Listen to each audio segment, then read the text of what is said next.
গেল রাত থেকে বৃষ্টিপাত ও পাহাড়ি ঢল হওয়ায় সুনামগঞ্জে পানি কমতে শুরু করেছে।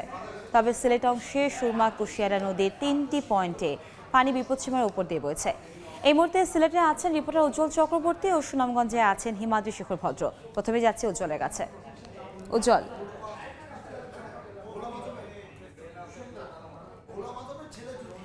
গত কয়েকদিনের টানা বর্ষণে ভারতের মেঘালয় এবং আসাম রাজ্য থেকে পাহাড়ি ঢলে সিলেটের নির্মাঞ্চল অনেকটাই প্লাবিত হয়েছে। বিশেষ করে 5টি উপজেলা গোয়াইনঘাট, কানাইঘাট, কোম্পানিগঞ্জ সহ যে নির্মাঞ্চলে যে উপজেলাগুলো আছে সেগুলো কিন্তু অনেক মানুষ কিন্তু পানিবন্দী আছে। সেখানকার যে উপজেলা নির্বাহী কর্মকর্তা তার সাথে আমি কথা বলেছিলাম। তৌহিদুল ইসলাম, গোয়াইনঘাটের যে উপজেলা নির্বাহী কর্মকর্তা, তিনি কিছুক্ষণ আগে আমাকে জানিয়েছেন যে নির্মাঞ্চলে যে কানাইঘাট পয়েন্টের যে সুরমা কুশিয়ারা যে নদীগুলো আছে সেগুলো পানি কিন্তু কিছুটা কমতে শুরু করেছে। তবে সুরমা নদীর পানি বিপদসীমা ছুঁই অবস্থান করছে বলে আমাদেরকে এখানকার যে স্থানীয় নির্বাহী কর্মকর্তা তিনি কিন্তু জানিয়েছেন। বর্তমানে আমি যেই জায়গাটি আছি সেটি হচ্ছে সিলেট শহরের তালতলা এলাকায় ফায়ার সার্ভিস সিভিল ডিফেন্সের যে স্টেশন সেটি কিন্তু তলিয়ে গেছে।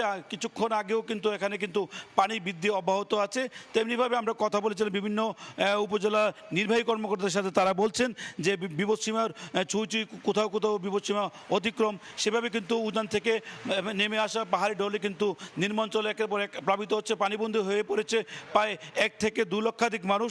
এখন পর্যন্ত উপজেলা প্রশাসনের পক্ষ থেকে শুকনো খাবার, চিরা, মুড়ি এবং চাল সহ বিভিন্ন ত্রাণ সামগ্রী দেওয়া হচ্ছে। কিছুক্ষণ আগে আমি গোয়াইনঘাট উপজেলার যে নির্বাহী কর্মকর্তা তৌফিকুল ইসলাম তার সাথে কথা বললাম। তিনি বলছেন প্রত্যেকটি ইউনিয়নে 3 টন করে চাল বরাদ্দ করা হয়েছে এবং শুকনো খাবার দেওয়া হচ্ছে। তেমনিভাবে যারা পানিবন্দী মানুষ আছে এখন পর্যন্ত সরকারের পক্ষ থেকে সার্বিকভাবে খোঁজখবর নেওয়া হচ্ছে, কোথাও যেন কেউ যেন দুর্ভোগে না থাকেন সেটি কিন্তু তারা নিশ্চিত করছেন। এবং তারা বলছেন যে বিভিন্ন স্থানে কিন্তু আশ্রয়কেন্দ্র প্রস্তুত রয়েছে। যারা বিভিন্ন এলাকায় পানিবন্দী আছেন তাদেরকে আশ্রয়কেন্দ্রে নিয়ে আসা হবে এবং কোথাও কোথাও যে পানিবন্দী মানুষের যারা বিভিন্ন জায়গাতে অবস্থান করছেন তাদেরকে কিন্তু উদ্ধার করে নিয়ে আসছে এবং সেই সাথে কিন্তু সেনাবাহিনী বিভিন্ন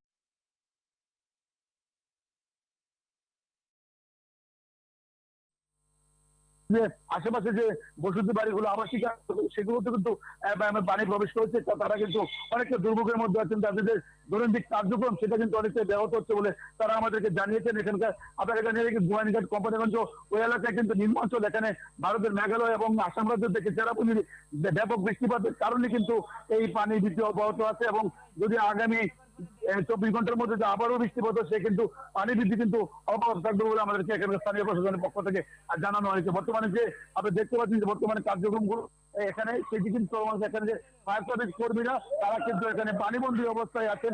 সার্বিকভাবে আমাদের সিলেটের যে বন্যা পরিস্থিতি সেটা এই ছিল আমার কাছে। আমি এখন যাচ্ছি। আমরা সরাসরি যুক্ত ছিলাম সিলেট থেকে।